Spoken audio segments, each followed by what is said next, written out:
हर हर महादेव, जय माता दी। सभी को शिवरात्रि की हार्दिक शुभकामनाएं। जैसे कि यह दिन जाना जाता है मंत्र साधना, विशेष पूजा 4 पहर की, और साथ ही प्रत्येक भक्त जो है इस दिन जितना संभव हो सके बाबा की भक्ति में लीन रहता है और उनकी विशेष प्रार्थना और आराधना करता है। ऐसे में आप सब भी अगर करना चाहें तो 4 पहर की पूजा विशेष जो है प्रभु की आराधना कीजिए। अगर किसी कारणवश, जैसे कि आजकल भागदौड़ का जीवन है, ऐसे में समय का अभाव या किसी कारण से जो है विशेष पूजा नहीं कर सकते, तो यह कार्य प्रत्येक व्यक्ति को अपने जीवन की सभी मनोकामनाओं की पूर्ति के साथ साथ अपनी ग्रह दशाओं को मजबूत बनने के और साथ ही पितरों के निवृत्त कुछ न, इस मत कहने का अर्थ है कोई भी आप जीवन में किसी भी कार्य के लिए यह करना चाहते हैं तो यह उत्तम दिन रहता है, क्योंकि कई तरह के संयोग हो रहे हैं। पंचग्रही योग के साथ साथ शुभ संयोगों का निर्माण हो रहा है। इस दिन किया गया कोई भी कार्य व्यर्थ नहीं जाता।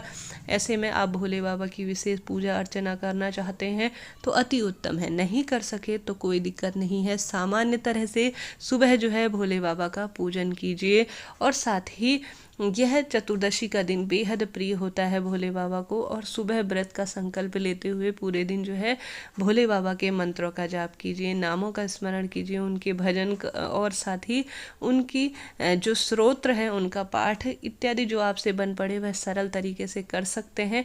दिन भर जो है फलाहार भी इस व्रत में लिया जा सकता है। शाम के समय में आप सभी जो है प्रभु की भक्ति और जल इत्यादि अर्पित करके अभिषेक इत्यादि करने के बाद शाम के समय में सामान्य तौर पर मीठा खाकर व्रत को खोल सकते हैं। यह सामान्य सी विधि हो गई प्रभु की आराधना करने की।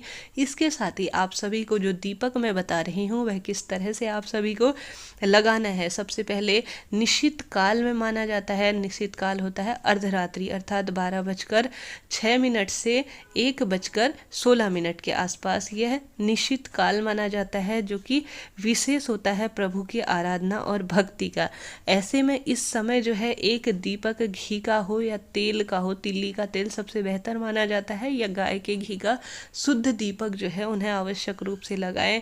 इसके साथ ही निश्चित काल में सभी लोग जो हैं किसी कारणवश रात्रि जागरण नहीं कर पाते, परंतु इसका भी जो है प्रत्येक चीज का समाधान आवश्यक रूप से है। ऐसे में शाम के समय से ही एक ऐसा दीपक जला लीजिए, जैसे आप स्क्रीन पर देख पा रहे हैं, थोड़ा सा चावल का आसन देते हुए प्रभु से ओम दीपम समर्पयामि कहते हुए कि हे प्रभु, सरल तरीके से कहूँ तो हिंदी में आप कह सकते हैं, हे भोले बाबा मेरे शंभू, मैं आज आप सभी को दीप दान जो है आपको दीप दान समर्पित करने जा रही हूँ। हे भगवान, मैं जो है किसी कारणवश इस तरह से 4 पहर की पूजा या विशेष आराधना करने में असमर्थ हूँ, मेरा शरीर साथ नहीं देता। ऐसे में जो है मैं दीप दान करने जा रही हूँ, आप मेरी मनोकामनाओं को पूर्ण कीजिए। थोड़ा सा उसमें 1 जोड़ा लौंग या इलायची डालते हुए प्रभु के आगे इस घी के दीपक को या तिल के तेल के दीपक को समर्पित कर दीजिए।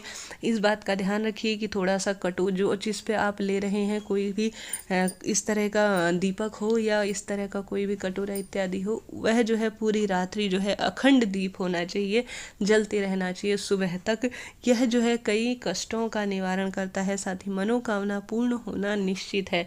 करके अवश्य देखिएगा। इसके 2 दीपक जला सकें तो जब शुरुआत करें तो उत्तम है, नहीं तो एक सामान्य जो है दीपक आप सभी को जो है अखंड पूरी रात्रि प्रभु के नाम का आवश्यक रूप से। शिवरात्रि रात्रि का महत्व आप सभी जानते हैं, वो भले ही नवरात्रि के दिन हो, शिवरात्रि का दिन हो या जो है दीपावली का दिन है, विशेष जो है देवी देवताओं का दीपक लगाया जाता है।